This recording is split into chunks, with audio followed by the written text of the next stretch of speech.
अब मेरे द्वारा जो भी होगा मेरे प्रभु करा रहे हैं। मेरे पास जो भी है वो प्रभु का है। प्रभु के सिवा मेरा कोई नहीं है। मैं कुछ नहीं हूं। मैं क्या हूं? कुछ नहीं हूं, प्रभु का हूं। न ज्ञानी हूं, न विद्वान हूं, न कर्मकांडी हूं। मैं प्रभु का, मैं अपनी प्रियाजू का हूं।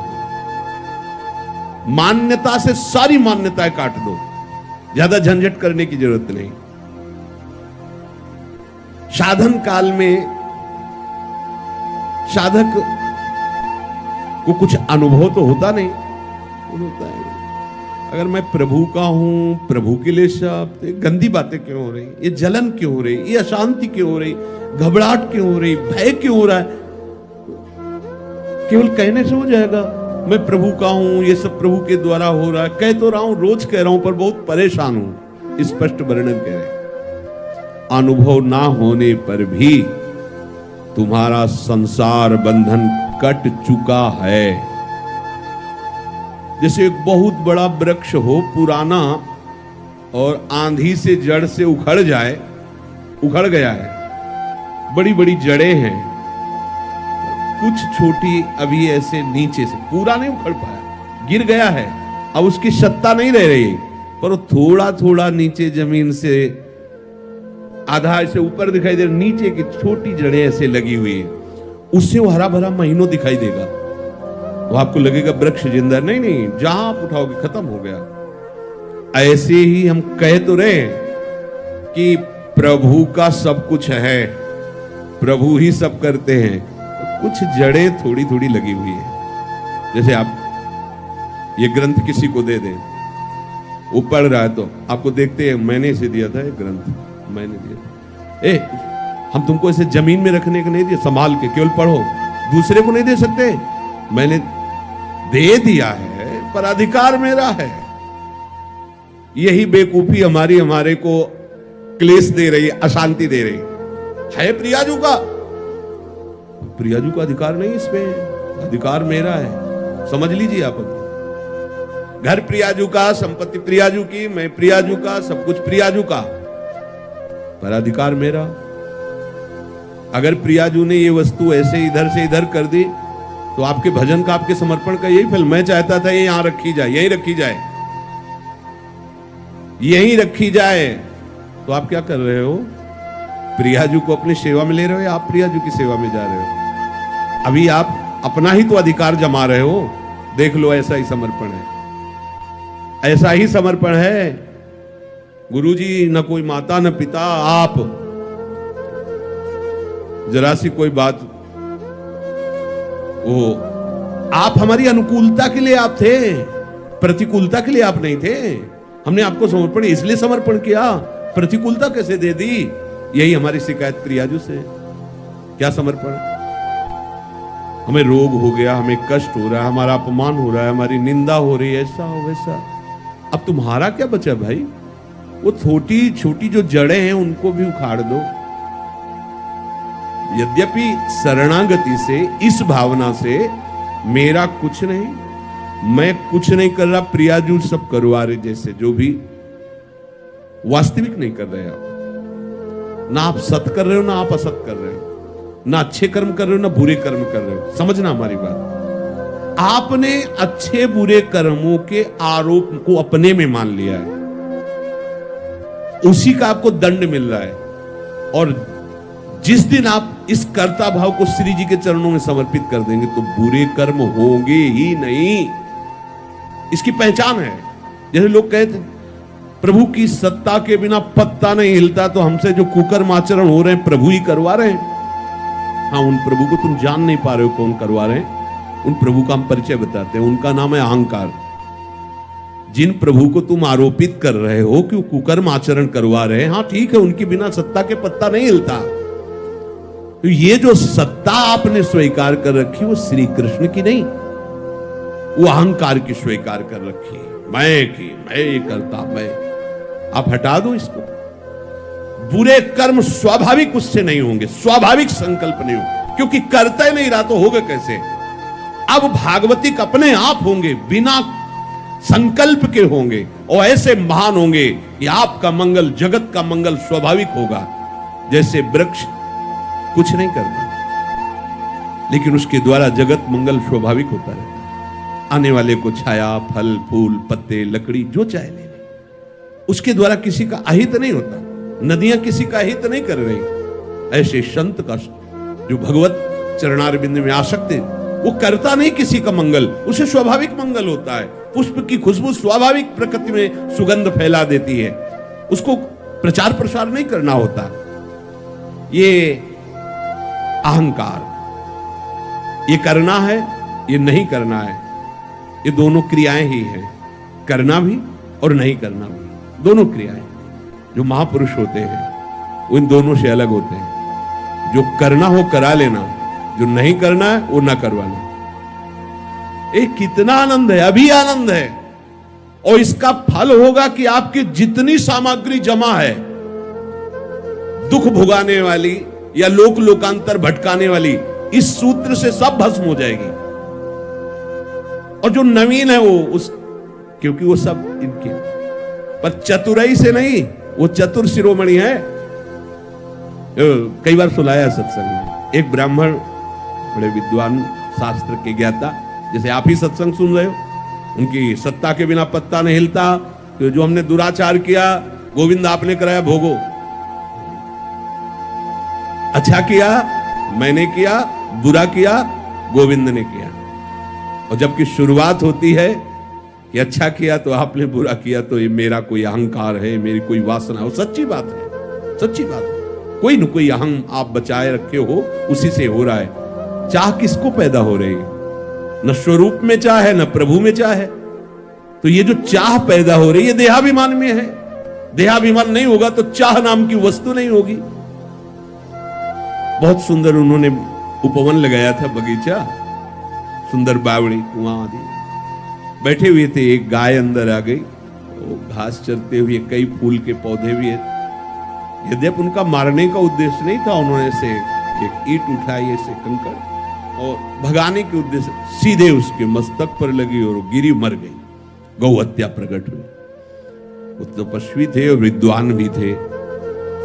गौ हत्या ने कहा, मैं स्वीकार कीजिए, अभी आपने बहुत बड़ा अपराध कर दिया। हत्या तो मैंने नहीं की। हाथों में देवराज इंद्र का वास है, अलग अलग शरीर के अंगों में देवताओं का वास है।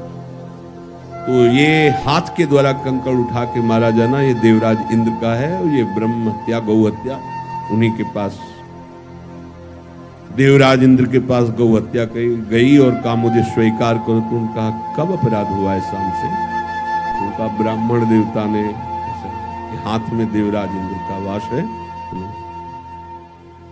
एक धनी मानी पुरुष के रूप में गए, फल फूल भेंट करी, प्रणाम किया, पंडित जी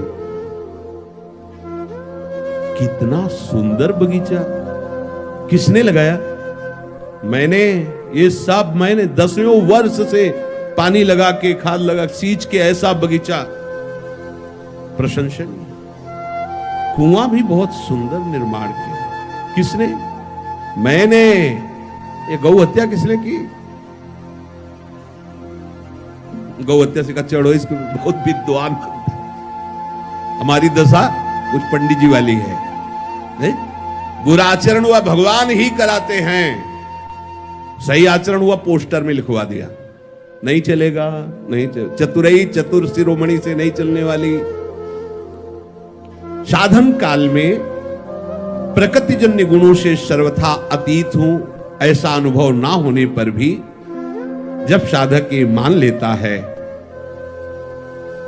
कि मैं प्रभु का हूं, अब मेरा सारा भार प्रभु के ऊपर है, प्रभु मुझे जैसे चलाना चाहे वैसे चलावे। यद्यपि अभी समर्पण नहीं हुआ, ये समर्पण की भावना बन रही, तो हमारे अंदर जो संकल्प विकल्प हो बंद नहीं होंगे। ध्यान रखना, हमारे अंदर चाह का जो क्रम है वो बंद नहीं होगा, हमारे अंदर जो संसारिकता वो बंद नहीं हो जाएगी। अच्छे से समझना। पर सही बात आगे लिखा है, सही बात यह है कि ये मान्यता तुम्हें मुक्त करके ही छोड़ेगी। देखो, डरना नहीं है। ये जो प्रवाह चल रहा है, जैसे कई किलोमीटर से धारा आ रही हो और पीछे पानी रोक दिया गया हो तो वहां रोकते ही पानी यहां थोड़ी बंद हो जाएगा, थोड़ा समय लगेगा, वो पानी निकलते निकलते खत्म हो जाएगा। ऐसे ही सृष्टि चक्र में कामना वासना का प्रवाह चल रहा है। अब इसको हमने सही मान्यता के द्वारा रोक दिया, प्रवाह को। मैं नहीं करता। ये शरीर, ये मन बुद्धि बहुत सूक्ष्मता से देखो, सब प्रभु के हाथ में है, तुम्हारे हाथ में नहीं। सब कोई चाहता है ऐसा सुंदर रूप हो के सामने वाला देख के मोहित हो जाए, पर ऐसे क्यों? क्योंकि तुम्हारी चाह के अनुसार थोड़ी सब हो जाएगा। सब चाहते हैं कि सर्वांग सुंदर, स्वस्थ, अजर, अमर, सब भोग हमें ही मिल जाए, सबका स्वामी मैं बनूं, ऐसा तुम्हारी चाह से थोड़ी हो रहा है। देख लो, जब तुम्हारी चाह से कुछ हो ले रहा है तो चाह क्यों करके फंस रहे हो? ऐसे हो जाओ। और अज्ञान के कारण पूरा संसार इसी में लगा हुआ है, पूरा संसार वह भटके जा रहा है, दौड़े जा रहा है। अब आपने उस प्रवाह को रोका, बिल्कुल सच्ची से समझ लेना। अगर ये बात हृदय में बैठा लोगे तो आज ही मान लो कि अब तुम्हारा फाइनल ठीक हो गया। आगे आपको अनुभव में, अभी अनुभव नहीं है, धारा है, रुक गई है, पर प्रवाह वो अभी धीरे धीरे धीरे, जब वो जहां से रुका वहां से यहां तक का जब पानी निकल जाएगा तो आपको अपने आप दिखाई दे देगा रुक गया। पर वो तत्काल की और एकदम दिखाई दे कि निर्वासनिक हो, ऐसा नहीं है। हमारे अंदर वासनाओं का प्रवाह हो रहा है, हमें अच्छा बुरा भी लग रहा है, कामनाएं भी हैं, पर हम अभी जीवन मुक्त हो सकते हैं। बिगड़ी जन्म अनेक की अब ही सुधरे आज हो, समझना इस बात को। क्या? प्रभु के सिवा मेरा कोई नहीं। मान लीजिए प्रभु, हे प्रभु आप मान लीजिए कि प्रभु के सिवा आपका कोई नहीं है। अंदर से देखिए, आप अपने जीवन का अधिकार केवल प्रभु को दीजिए। अब वो हमारी प्रशंसा करवाएं, निंदा करवाएं, हमें ऊंचे बैठाएं, नीचे बैठा लें, स्वस्थ रखें, अस्वस्थ रखें, कामना युक्त रखें या निष्काम रखें, आपका प्रश्न खत्म हो जाना चाहिए। बिल्कुल एकदम। अभी वृंदावन धाम में बैठे हुए चर्चा हो रही, इसमें संशय करने की जरूरत नहीं। बिल्कुल आप योगक्षेमम भाव में हम तेषाम अहम समुद्धरता अहम त्वाम सर्व पापेभ्यो मोक्षयिष्यामि मा शुचा। ये हम नहीं कह रहे, वो कह रहे हैं जिन्होंने सृष्टि सर्वधर्मान् परित्यज्य माम एकम शरणम व्रज अहम त्वाम सर्व पापेभ्यो मोक्षयिष्यामि मा। मैं तुम्हें निष्पाप करूंगा, करूं सत्य ते साध, मैं तुम्हें साधु बनाऊं। काहे को बोझा लिए घूम रहे हो? ऐसे दारी भार पे भार परम धन राधा नाम। निश्चय करो मेरे शरीर का, मेरे अंतःकरण का, मेरे स्वभाव का अधिकार केवल प्रियाजू को है। बस ये तीनों शरीर, तीनों शरीर तनुवांग मनोभीर अमलई, फिर सोहम तवयु, बिल्कुल सिद्ध सिद्धांत। इसलिए हम रुक रहे, धैर्य पूर्वक विचार करो किसका अधिकार तुम्हारे ऊपर है। बहुत से अधिकारी निकल पड़ेंगे, सब अधिकारियों को नोटिस दे दीजिए, बहुत बड़े अधिकारी के हाथ में हमारा मकान दुकान सब समर्पित हो गया, तुम्हारा काम खत्म। पर ये केवल बातें हैं, बातों से क्या। जब सखी बातों से प्रीति नहीं उपजती, प्राण देना पड़ता है, समर्पण करना। आप निश्चय करो कि मेरे जीवन का अधिकार केवल एकमात्र हरि गुरु चरणों में, बस किसी का अधिकार नहीं। इसी में फेल हो जाओगे। 100 में 1-2 लाइन के इस पार आएंगे ना, पीछे हो जाएंगे। जो कहो हरिवंश रस बिरलो समझनहार, एक दोई जो पाइए खोजिए सब संसार। हरिवंश गोसाई भजन की सकृत माने बिरला को रीत जानी है। उन बिरले में आप सब हो। कितनी सृष्टि है, कितने बैठे हो ऐसे, इतने हो, कितनी सृष्टि। आप सब बिरले हो, आप सबका आखिरी जन्म है, आप सबको प्रियाजू ने चयन कर लिया है। आप अपनी तरफ से तैयारी कर लीजिए। आज ही अभी ही आप भार रहित हो जाएंगे यदि बात स्वीकार कर लेंगे। मेरे जीवन का संपूर्ण अधिकार मेरी प्रियाजू को है। प्रियाजू की इच्छा के बिना अब मेरी कोई इच्छा नहीं। अब मारो या तारो कहें हम क्या। जब दिल ही दे दिया तो दिल की बात दिलवर जाने। अब दूसरे से कहने की क्या जरूरत है। दूसरे का अधिकार ही नहीं है, प्रियाजू का अधिकार। आप बैठा लिए इस बात को हृदय में। है ऐसा? नहीं हो तो कर लीजिए, नहीं तो एक कर्मजाल इतना बड़ा है कि हमारे पास काटने के लिए विवेक नहीं इतना। उसको भस्म कर दिया जाएगा, काटा नहीं जाएगा, पूरा का पूरा भस्म कर देंगे। एक सूत्र केवल, बिगड़ी जन्म अनेक किया वही सुधरे आज। समझो, आज अभी सुधरने की बात कह रहे तो क्या हो जाएगा। मैं प्रभु का हूं इतना मान लेने से अभी आप सिद्ध हो जाओगे क्या? नहीं, वो प्रवाह खत्म हो गया, वो बांध लग गया। अब धीरे से आपको समझ में आ जाएगा कि वो प्रवाह खत्म होता चला जा रहा है। कुछ भी मैं किंचन मात्र भी कुछ नहीं, जो कुछ मेरी प्रिया। हो सकता है कि आपके द्वारा आचरण गलत हो जाए, चिंतन गलत हो जाए, राग द्वेषात्मक वृत्ति भी दिखाई देगी, पर अब उसकी सत्ता नहीं रह गई। अब उसकी सत्ता नहीं रह गई। वो वासना भी, इच्छा भी दिखाई देगी, अब उसकी सत्ता नहीं रह गई। धैर्य पूर्वक समझ लीजिए। इनके मन में वासना चल रही, आपको क्या परेशानी है? तो आपने अपने को उनको दे दिया, वो वासना चलावे या उपासना, आपको क्या परेशानी? मेरी प्रियाजू अब जोई प्यारो करे सोई मोही। लेकिन ऐसा प्यारो करे तो मोही भावे, और ऐसा करे तो ना भावे। ऐसा तो नहीं लिखा ना, फिर आप क्यों करते हो? अभी परमहंस हो जाओगे, अभी परमानंद में डूब जाओगे। बस बात समझ नहीं पा रहे हो। मेरे अंदर तो ये है, तो तुमने दिया क्या है? सब कुछ तुम्हारा ही है, तो तुमने दिया क्या है? मेरे अंदर हम कह रहे हैं तन मन। मन का तात्पर्य पूरा सूक्ष्म शरीर, तन का तात्पर्य स्थूल शरीर, और स्वभाव का तात्पर्य कारण शरीर। नामे कर दो प्रियाजू के, नामे। इधर तुम नामे करोगे, उधर तुम्हारा नाम चढ़ जाएगा। श्री हरिवंश शरण जे आए, श्री वृषभानु कुंवरी नंद नंदन, निज कर अपनी चिट्ठी चढ़ाए। प्रिया प्रीतम मुस्कुरा करके देखो, उसने अपना समर्पण किया है, ये लिखा रजिस्टर में। अब काम तो हो गया। यहां मकान बनेगा, तय हो गया, पैसा जमा हो गया। अब आज ही थोड़ी मकान खड़ा हो जाएगा, बड़ा काम है। ऐसे ही ये नामे हो गया है मालिक के।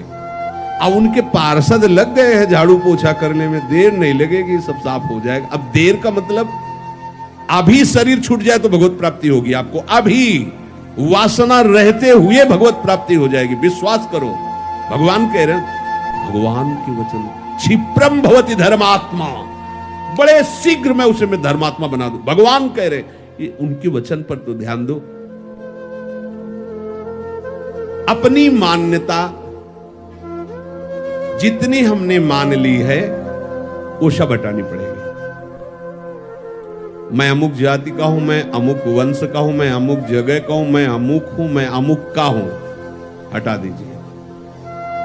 इसी के लिए साधना की जा रही है। नहीं हटा पाएंगे साधना से, दे दीजिए। हमने नहीं देखा श्री जी को, कैसे माने हो, कैसे ले लिए, तो गुरु जी को दे दिए, भिक्षा में दे दीजिए। अपनी इच्छा गुरु जी की भिक्षा में दे दीजिए। लो, बिगड़ी जन्म अनेक किया वही सुधरे आज। अब वही बस जो कुछ तुमने अपना मान रखा है उसे समर्पित कर दीजिए। तो स्वामी के हाथ में संचालन पहले भी था, अब भी है। अहंकार के कारण तुम दुर्गति को प्राप्त हो रहे थे, अब कुछ नहीं होने वाला। अब तुम्हारा कहीं बाल बाका नहीं होने वाला, क्योंकि तुम्हारा कुछ बचा ही नहीं है। तुम्हारा जहां समर्पण हुआ कि तुम्हें उस समर्पण का फल मिलेगा, नित्य निरंतर भगवत प्रीति का वर्धन। पर यह बात सुनने में अच्छी लगती है? जब ये बात आ जाएगी कि आपका सब कुछ है, और इसके बाद जब आपके सामने प्रतिकूलता आएगी तो स्वामी के ऊपर ही भौं चढ़ेगी। उससे तो प्रेम से बात करते हैं, हमारी तरफ तो देखते भी नहीं है। हमने इनके लिए जीवन समर्पित कर दिया। भाई जी ने एक उसमें लिखा था कि आप भरी सभा में नए आगंतुक को गले लगाएं और मुझे बार बार तिरस्कार करे और प्रताड़ना दे तो भी मैं आपकी तरफ ही देखूंगी, मैं किसी और की तरफ आप देखिए किसी और की तरफ, मेरा शासन आप पर नहीं है, पर ये मेरी आंखें आप किसी और किसी को नहीं देख सकती। समर्पण इस कोटि का, अगर हमारा समर्पण है तो फिर हमारे अंदर क्यों म्यों प्रश्न उत्तर नाना प्रकार का ये प्रपंच सीधे भगवत प्राप्ति का मार्ग है। तनुवांग मनोभीर अमलई सोहम तवई वासिता। अगर अमलई पहले आ जाता तो थोड़ा विचार करने की बात थी। तनुवांग मनोभीर, ये समर्पित करो तो अमलई अपने आप हो जाओगे। और सोहम तवई वासिता, हमारा संबंध तो पहले से ही है प्रभु से, प्रियालाल से, कोई नया संबंध थोड़ी है, जो है उसी की स्मृति जागृत हो जाती है। तो सोहम तवई वासिता, ये स्मृति जागृत हो जाती है, ये कोई संबंध होता नहीं है, ये दृढ़ है पहले से। हमारा प्रियालाल का संबंध पहले से है, अब भी है, आगे भी रहेगा, पर हम उस संबंध का विस्मरण करके नए नए संबंध मान लिए। उन नए नए संबंधों की मान्यता को पुनः समर्पित कर दो तो जो है वो जागृत